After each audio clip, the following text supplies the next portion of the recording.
الله نحمده ونستعينه ونؤمن به ونتوكل عليه ونعوذ بالله من شرور أنفسنا ومن سيئات أعمالنا من يهده الله فلا مضل له ومن يضلل فلا هادي له وأشهد أن لا إله إلا الله وحده لا شريك له ونشهد أن سيدنا وحبيبنا ومولانا محمدا عبده ورسوله أما بعد فأعوذ بالله من الشيطان الرجيم بسم الله الرحمن الرحيم والفجر وليال عشر والشفع والوتر والليل إذا يسر صدق الله العظيم. قال النبي صلى الله تعالى عليه وسلم ما من أيام العمل الصالح فيها أحب إلى الله من هذه الأيام العشر أو كما قال النبي صلى الله تعالى عليه وسلم إن الله وملائكته يصلون على النبي يا أيها الذين آمنوا صلوا عليه وسلموا تسليما. اللهم صل على سيدنا ومولانا محمد طب القلوب ودوائها وعافية الأبدان وشفائها ونور الأبصار وضيائها وعلى آله وصحبه وبارك وسلم. بلغ العلا بكماله كشف الدجى بجماله حسن جميع خصاله صلوا عليه وآله فإن فضل رسول الله ليس له حد فيورب عن ناتكم بفمي. مولاي صل وسلم دائما أبدا على حبيبك خير الخلق كلهم. اللہ جل جلالہ وعم نوالہ واتم برہانہ وعظم شانہ کی حمد و ثنا سرکار فخر کائنات قائد المرسلین خاتم النبیین احمد مصطفیٰ جناب محمد مصطفیٰ صلی اللہ تعالیٰ علیہ وسلم کی بارگاہ میں ہدیۃً تحفۃً درود و سلام کا نذرانہ پیش کرنے کے بعد اس رب عز و جل کا فضل، اس کا کرم، اس کی دی ہوئی توفیق سے الحمدللہ ہم یہاں پر حاضر ہیں. اللہ رب العزت ہم سب کے حاضریوں کو اپنی بارگاہ میں قبول فرمائے. اور آج کا یہ دن بالخصوص یہ ذی الحجہ کا مبارک پیارا عشرہ، اس کی برکتوں، عظمتوں، فضیلتوں سے ہم سب کو مالا مال فرمائے. یقیناً دنیا کی نعمتیں رب عز و جل کی طرف سے عطا کردہ ہے، اسی طرح اخروی نعمتیں بھی رب عز و جل کی طرف سے ہی ہے. مگر دنیاوی اور اخروی ان دونوں نعمتوں کے مابین سب سے بڑا فرق یہ ہے کہ دنیاوی نعمتیں تو میرا رب سب کو عطا فرماتا ہے، لیکن اخروی نعمتیں، آخرت کی نعمتیں ان کے لیے ہے جن سے میرا رب راضی ہوا. جن سے میرا رب راضی ہوا، رضامندی ہوئی، پھر انہی کے لیے آخرت کی نعمتیں ہیں. اور ان آخرت کی نعمتوں کو حاصل کرنے کے لیے میرا رب موقع بھی عطا فرماتا ہے، وقت بھی عطا فرماتا ہے، اور ساتھ ہی ساتھ توفیق عمل بھی عطا فرماتا ہے. کیونکہ اگر وقت ہو، رب کی طرف سے توفیق نہ ہو، کچھ نہیں ہو سکتا. اسی طریقے سے موقع ہو عبادت کا، وقت بھی ہو لیکن توفیق عمل نہ ہو، کچھ نہیں ہو سکتا. تو موقع بھی ہو، وقت بھی ہو، اور ساتھ اللہ تعالیٰ عمل کی توفیق عطا فرما دے. فرمایا پھر بندہ وہ نیک کام کرتے ہوئے زندگی کو بسر کرے تو اللہ تعالیٰ دنیا کے ساتھ ساتھ اسے آخرت کی بھی نعمتوں کو عطا فرمائے. کیونکہ مسلمان ہیں، یہ دعا مانگتا ہے ربنا آتنا فی الدنیا حسنہ اور فی الآخرۃ حسنہ. اے اللہ دنیا میں بھی مجھے بھلائی عطا فرما اور آخرت میں بھی بھلائی عطا فرما، وقنا عذاب النار، اور جہنم کے عذاب سے بچا لے. صرف دنیا نہیں کرتا، اے اللہ دنیا میں دے دے، دنیا میں دے دے، دنیا میں دے دے. فرمایا دنیا کے ساتھ مومن کی شان یہ ہے کہ وہ آخرت کو بھی یاد رکھتا ہے اور اس کے نزدیک آخرت ہی مقدم ہے. محبوب علیہ الصلوۃ والسلام نے پوچھا گیا، فرمایا سب سے بہترین انسان کون سا ہے؟ محبوب نے فرمایا طال عمرہ وحسن عملہ، فرمایا سب سے بہترین انسان وہ ہے جس کو اللہ تعالیٰ لمبی زندگی عطا فرمائے اور اس کا عمل بھی اچھا ہو، وہ اس وقت کی قدر کرتے ہوئے اچھے اچھے کام کرے۔ فرمایا یہ سب سے بہترین شخص ہے کہ لمبی عمر دی گئی، اس لمبی عمر میں اس نے خوب نیکیوں کا اضافہ کیا۔ پھر سوال ہوا یا رسول اللہ صلی اللہ علیہ وسلم سب سے بد انسان، برا انسان کون ہے؟ محبوب علیہ الصلوۃ والسلام نے فرمایا طال عمرہ وساء عملہ، او کما قال نبی صلی اللہ علیہ وسلم، فرمایا جس کی عمر لمبی ہو اور اس کے اعمال بد ہو، اس کے اعمال برے ہوں۔ کہ اللہ نے اسے لمبی زندگی تو دے دی، اب یہ چاہتا تو روزوں کی کثرت کرتا، نوافل کی کثرت کرتا، خوب بھر بھر کے جی بھر کے عبادتیں کرتا، ذکر و اذکار کرتا، قرآن مجید کی تلاوت کرتا، خوب برکتوں کو حاصل کرنے کی کوشش کرتا، لیکن فرمایا شخص نہ کر سکا، یہ محروم رہا۔ فرمایا اس سے بڑا بدترین شخص کون ہوگا، اس سے بڑا برا شخص کون ہوگا؟ بیائی نہیں اسی طرز پر رب کا کرم ہوا، فضل ہوا کہ اس نے یہ مبارک عشرہ میں دیکھنا نصیب فرمایا، ماہ ذی الحجہ، کہ اس عشرے میں عبادت کرنے کی بڑی فضیلتیں ہیں، یہ بڑا مقدس عشرہ ہے۔ یاد رکھنا سال کے تمام دن ایک جیسے نہیں، تمام ہفتے ایک جیسے نہیں، تمام عشرے ایک جیسے نہیں، تمام مہینے بھی ایک جیسے نہیں، بنائے رب نہیں ہے، لیکن بعض کو بعض پر فضیلت دی گئی ہے۔ اسی طرز پر ماہ ذی الحجہ یہ مقدس مہینہ ہے، اس میں اللہ رب العزت نے اس عشرے کو بالخصوص جو پہلا عشرہ ہے اس کو بڑی برکتوں و فضیلتوں سے مالا مال فرمایا ہے۔ اور ساتھ ہی اگر اس مہینے کے نام پر غور کر لیا جائے تو ہمیں بخوبی آسانی سے سمجھ میں آ جاتا ہے کہ ماہ ذی الحجہ یعنی اس مہینے کی نسبت ہی حج کی طرف ہے، تو یہ کتنا مبارک مہینہ ہوگا؟ ماہ ذی الحجہ، حج والا مہینہ جس میں حج ادا کیا جاتا ہے۔ یہ حج وہ ہے جس کی شان اتنی اعلیٰ ہے، انصاری صحابی رسول اکرم صلی اللہ تعالیٰ علیہ وسلم کی بارگاہ میں حاضر ہوئے، عرض کیا رسول اللہ صلی اللہ تعالیٰ علیہ وسلم سوال، ابھی محبوب کے در پر حاضر ہوئے ہیں، سوال کی نیت لے کر آئے ہیں۔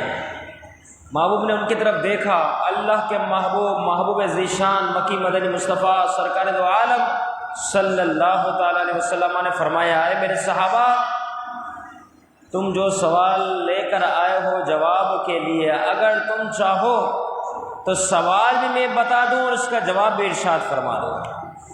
اللہ کے حبیب کی کتنی شان، سنیں سوچیں سمجھے ذرا، فرمایا سوال بھی میں بتا دوں جواب بھی میں بتا دوں۔ صحابی بڑے خوش ہوئے، یا رسول اللہ حکم فرمائیے۔ ایسا ہی ہے، محبوب علیہ الصلوۃ والسلام نے فرمایا میرے صحابی تم اس لیے میرے پاس آئے کہ یہ پوچھنے کے لیے کہ حاجی جب گھر سے نکلتا ہے، حج ہے نا، گھر سے نکلا اس کے لیے کیا ثواب ہے، میدان عرفات میں پہنچا کیا ثواب ہے، جمرات پر کنکریاں ماری کیا ثواب ہے، سر منڈوایا کیا ثواب ہے، آخر میں طواف و زیارہ کیا کیا ثواب ہے، یہی پوچھنے آئے تھے۔ صحابی عرض کریں گے یا رسول اللہ صلی اللہ تعالیٰ علیہ وسلم میرے یہی سوالات تھے جو آپ نے ارشاد فرما دیے، یا رسول اللہ کرم فرمائیے، جواب بھی ارشاد فرمائیے۔ محبوب علیہ الصلوۃ والسلام نے فرمایا حاجی جب گھر سے نکلتا ہے اللہ رب العزت اس کے ہر ہر ہر ہر قدم پر ایک ایک لاکھ نیکیاں عطا فرماتا ہے۔ کتنا بڑا ثواب، پہاڑ جتنا۔ اور پھر فرمایا عرفات کے میدان 9 ذی الحجہ بروز منگل حجاج کرام عرفات کے میدان میں حاضر ہوں گے، یوم عرفہ بھی اسے کہا جاتا ہے۔ فرمایا عرفات کے میدان میں جب حجاج کرام جمع ہوتے ہیں تو اللہ رب العزت اپنی شان آسمان دنیا پہ تجلی فرماتا ہے اور پھر ان آنے والے تمام حجاج کرام کے تمام گناہوں کو معاف فرما دیتا ہے، اگرچہ وہ بارش کے قطروں کے اور ریت کے ذروں کے برابر ہی کیوں نہ ہو، سب کی مغفرت۔ اور پھر محبوب نے فرمایا جب حاجی رمی جمرات کرتا ہے، شیطان کو کنکریاں مارتا ہے، اس کا کیا ثواب ہے میرا رب ہی بہتر جانتا ہے، کتنا ثواب ہے، کتنا۔ اس کی کوئی حد ہے ہی نہیں، کتنا ثواب۔ اور پھر فرمایا جب حاجی سر منڈواتا ہے تو اس پر کیا ہوتا ہے؟ فرمایا اس کے ہر بال کے بدلے قیامت میں نور ہوگا، ہر بال کے بدلے۔ اور پھر جب طواف، آخری طواف جب وہ کرتا ہے تو گناہوں سے ایسا پاک ہو جاتا ہے جیسے اس کی ماں نے اس کو آج ہی پیدا کیا ہو۔ فرمایا یہ حجاج کرام کی شان ہے۔ تو ذوالحجہ کا مہینہ حج کی طرف منسوب ہے، نام سے سمجھ آ جاتا ہے کہ یہ حج والا مہینہ ہے جس میں اتنی ثواب والے معاملات ہیں، اتنی عبادتوں والے معاملات ہیں۔ لیکن جو دور رہا، صاحب استطاعت نہ ہوا اور وہ حج کی سعادت حاصل نہیں کر سکا اب تک، تو محبوب نے اس کے بارے میں فرما دیا۔ صحابہ نے پوچھ لیا یا رسول اللہ، جو مالدار لوگ تو حج پر جاتے ہیں لیکن جو خوشی اور تمنا یا آرزو خواہش رکھتے ہیں لیکن نہیں پہنچ سکتے، مال و متاع ہی نہیں، من استطاع الیہ سبیلا۔ اب وہ طاقت بھی رکھتے ہیں لیکن اصل یہ ہے زاد راہ، فرمایا ان کے پاس نہیں، وہ کیا کریں؟ وہ بھی ثواب پانا چاہتے ہیں لیکن نہیں پہنچ سکتے وہاں تک۔ محبوب علیہ الصلوۃ والسلام نے فرمایا، دیکھیں امت پر کتنا رحم فرماتے تھے، امت سے کتنی محبت فرماتے تھے۔ اب سوچیں آج رسول اللہ کا امتی حضور کی سنتوں کو چھوڑ بیٹھا ہے، لیکن اللہ کے حبیب اپنی امت سے کتنا پیار فرما رہے ہیں۔ فرماتے ہیں میری امت پریشان نہ ہو، وہ امتی جو خوشی تو ہے اس کی جانے کی، تمنا ہے، آرزو ہے کہ بس پہنچ جاؤ وہاں پر، لیکن طاقت وسائل نہیں۔ پر میں وہ شخص ہر روز نماز کے بعد 33 مرتبہ سبحان اللہ، 33 مرتبہ الحمدللہ، 34 مرتبہ اللہ اکبر اس نیت سے پڑھتا رہے، اللہ تعالیٰ اسے بھی حج کرنے والوں کے برابر ثواب عطا فرمائے گا، ثواب دیا جا رہا ہے۔ اسی طرح فرمایا کہ تمہارے ماں باپ اگر حیات ہیں، رب تعالیٰ انہیں سلامت رکھے، صحت و عافیت والی لمبی زندگی انہیں نصیب فرمائے۔ فرمایا ان کو محبت سے دیکھ لو، دن میں جتنی بار تم دیکھو گے اللہ تعالیٰ اتنی مرتبہ حج عمرے کا ثواب عطا فرمائے گا۔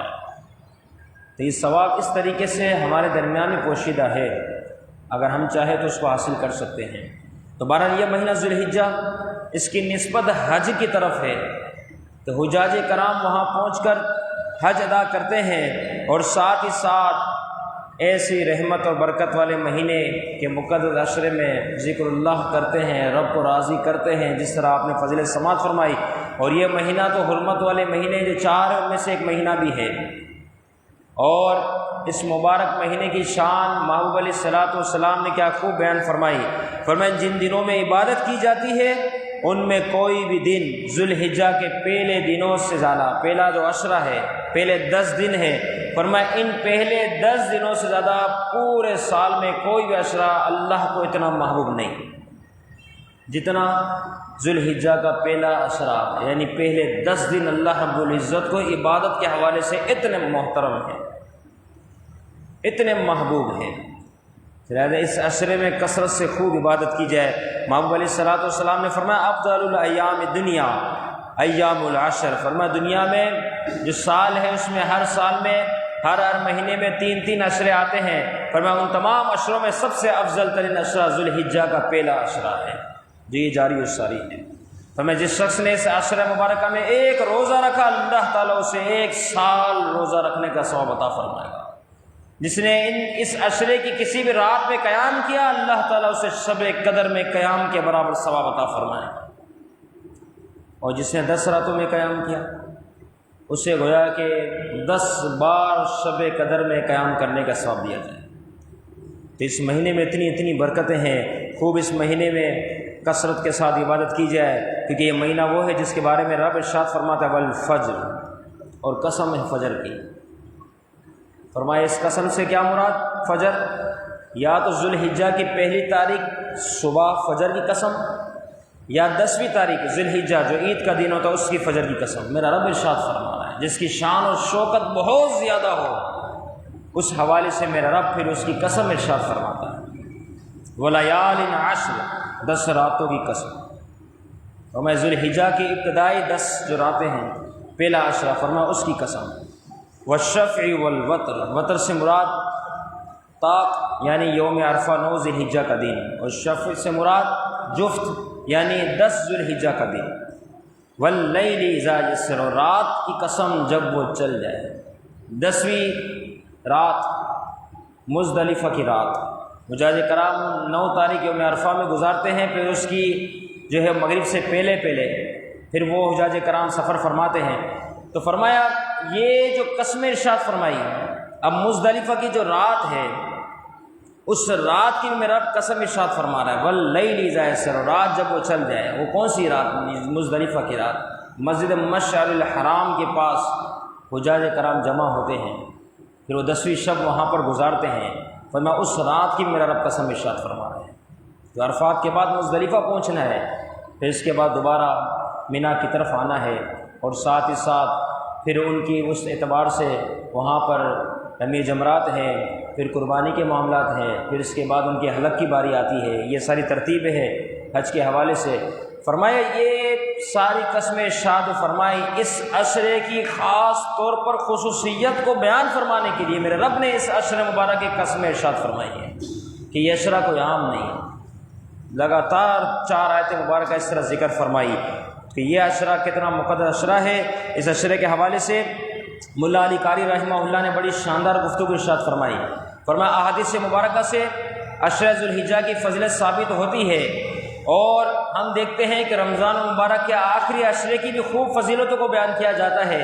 تو دونوں کے درمیان کمپیئر کیا ہے، مقابلہ موازنہ کیا ہے، کون سا عشرہ زیادہ محبوب ہے، کیونکہ ہم تو دونوں عشروں کی فضیلت کو جانتے ہیں۔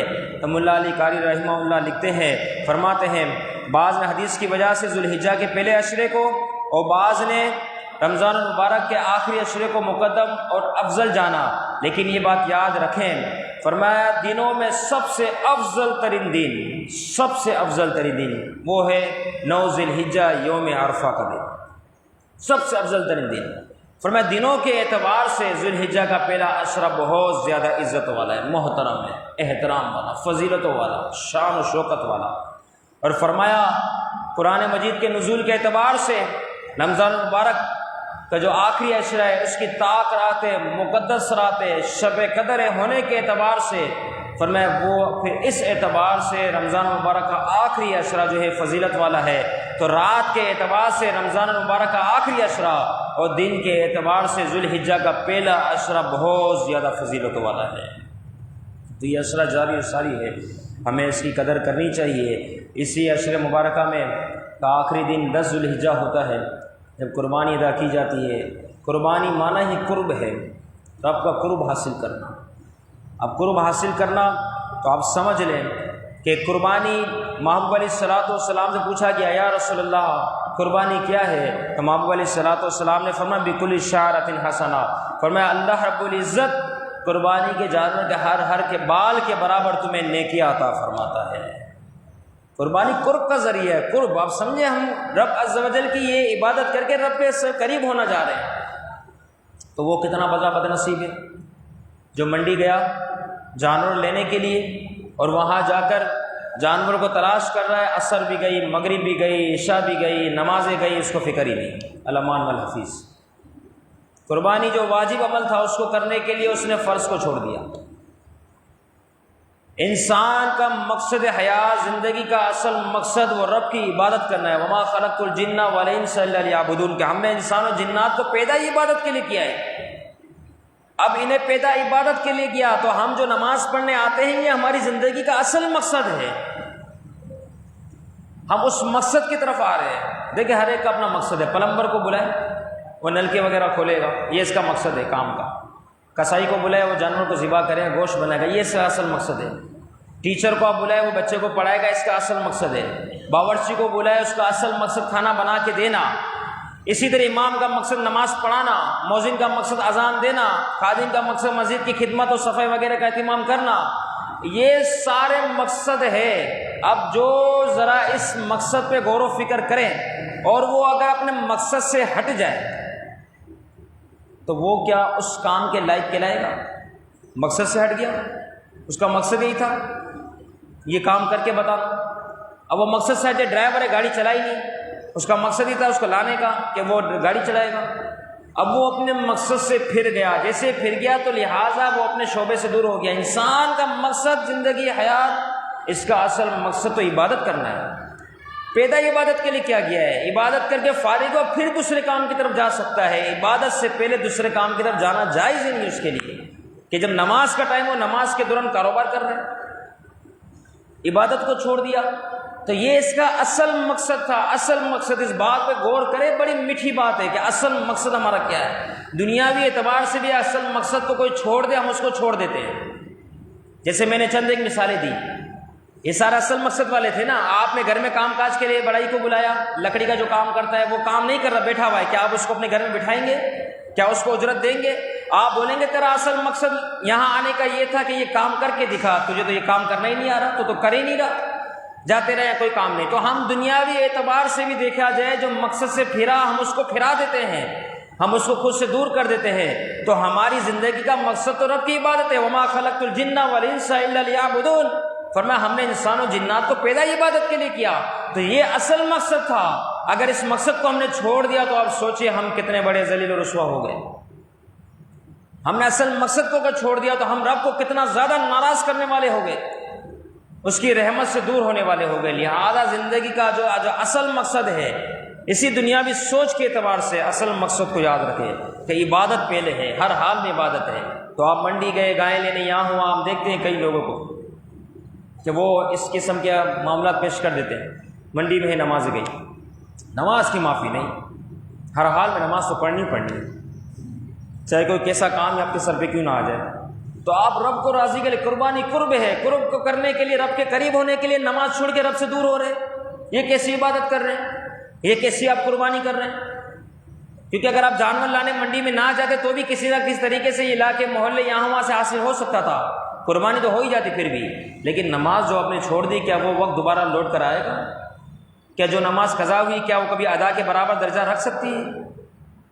قطعاً ان چیزوں کی معافی نہیں۔ یہ مقدس عشرہ عبادت کے لیے خاص کیا گیا۔ حجاج کرام مال و متاع، اہل و عیال، بیوی بچے، ماں باپ، ہر شے کو چھوڑ کر وہاں پہنچ گئے عبادت کی غرض سے، اور ہم تمام وسائل ہونے کے ساتھ ساتھ ہم عبادت کو چھوڑ دیں اس مقدس عشرے میں جس میں عبادت کا درجہ اتنا زیادہ۔ بہرحال خوب غور و فکر کرنا چاہیے۔ قربانی 52.5 تولہ جس شخص کے پاس چاندی ہے، فی تولہ تقریباً 8,000 کے قریب ہے، 4 لاکھ کے قریب اس کی اماؤنٹ بنتی ہے 52.5 تولہ کی، 4 لاکھ کے قریب۔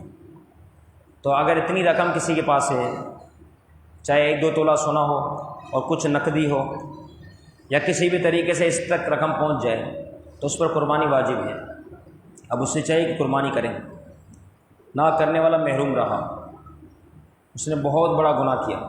یہ قربانی اس پر واجب تھی، اس نے قربانی نہیں کیا، کیونکہ قربانی کے ایام میں اللہ رب العزت کے یہاں خون بہانے سے زیادہ کوئی نیکی افضل نہیں، جانور کی قربانی کی جائے۔ اسی طریقے سے کوشش ہو کہ 9 عرفہ کا روزہ رکھے، 9 ذی الحجہ یوم عرفہ 9 تاریخ، کہ اس مرتبہ سعودی عربیہ اور ہمارا سلسلہ ساتھ ساتھ ہے۔ یہ بہت کم اس طرح دیکھنے کو ملتا ہے، خاص طور پہ اس ماہ مبارکہ میں، کیونکہ عید ان کے ایک دن پہلے ہو جاتی ہے، ہمارے یہاں ایک دن بعد میں تقریباً یہ سلسلہ ہوتا ہے۔ اس دفعہ یہ ہے کہ 9 ذی الحجہ یوم عرفہ وہاں بھی منگل کو ہے، یہاں بھی منگل کو ہے، الحمدللہ۔ یعنی جو اصلاً یوم عرفہ ہے وہاں بھی اور یہاں بھی 9 ذی الحجہ، وہ اصلاً جو وہاں پر حجاج کرام یوم عرفات جو میدان ہے، یوم عرفہ عرفات کے میدان میں جمع ہوں گے، 9 ذی الحجہ بروز منگل حج ادا کر رہے ہوں گے، رکن اعظم ادا کر رہے ہوں گے، اس وقت ہمارے یہاں بھی 9 ذی الحجہ ہی ہوگی رب عز و جل کے کرم اور فضل سے۔ تو لہٰذا کتنا بڑا ثواب پا لے اگر ہم ایک دن یوم عرفہ 9 ذی الحجہ بروز منگل روزہ رکھنے میں کامیاب ہو جائے۔ ضرور رکھیں، یہ بہت زیادہ مشابہت بھی ہو گئی ساتھ حدیث مبارکہ میں۔ جس شخص نے یوم عرفہ کا روزہ رکھا، اللہ رب العزت سے امید ہے کہ اس کے گزشتہ اور آئندہ آنے والا 1 سے 1 سال فرمائے اس کے گناہوں کو اللہ تعالیٰ معاف فرما دے گا۔ اس روزے کی فضیلت کو سمجھتے ہوئے اس کا روزہ رکھے۔ تکبیر تشریق کے حوالے سے یاد رکھے، 9 ذی الحجہ کی نماز فجر سے لے کر 13 ذی الحجہ کی نماز عصر، یہاں پر جو ہے یعنی وہ نماز جو جماعت مستحبہ کے ساتھ ادا کی گئی ہو، اس جماعت کے بعد فوراً تکبیر تشریق پڑھی جاتی ہے۔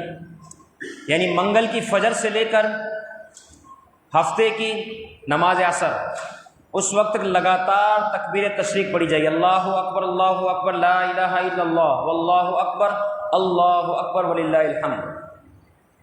جماعت کے ساتھ جو نماز ادا کی گئی فوراً سلام پھیرتے ہی تکبیر پڑھنا واجب بلند آواز کے ساتھ۔ امام بولا مقتدی پڑھیں گے، ہر حال میں پڑھنا ہے، عورت پر تکبیر واجب نہیں۔ اسی طریقے جس نے جماعت چھوڑ دی، مکمل جماعت نکل گئی، اس کے لیے بہتر یہ ہے، صاحبین کے قول پر فتویٰ اس اعتبار سے امام ابو یوسف رحمہ اللہ، امام محمد رحمہ اللہ کے نزدیک فرماتے ہیں بہتر یہ ہے کہ جس کی جماعت نکل گئی وہ بھی تکبیر پڑھ لے، کیونکہ صاحبین کے نزدیک بغیر جماعت شخص پر بھی سلام پھیرنے کے ساتھ تکبیر واجب ہے، جبکہ امام اعظم ابو حنیفہ رحمۃ اللہ تعالی علیہ فرما جماعت کے ساتھ جماعت مستحبہ جو مسجد کی پہلی جماعت اس کے ساتھ جو نماز جماعت مکمل ہوئی سلام پھیرنے کے بعد تکبیر پڑھنا واجب ہے، 1 مرتبہ واجب 3 مرتبہ افضل، تو الحمدللہ ہم 3 بار ہی پڑھتے ہیں۔ تو منگل کی فجر سے سلسلہ شروع ہوگا اور ہفتے کی عصر تک یہ سلسلہ جاری رہے گا، تکبیر تشریق پڑھ لے اور آخری بات عرض کر کے گفتگو کا سلسلہ مکمل۔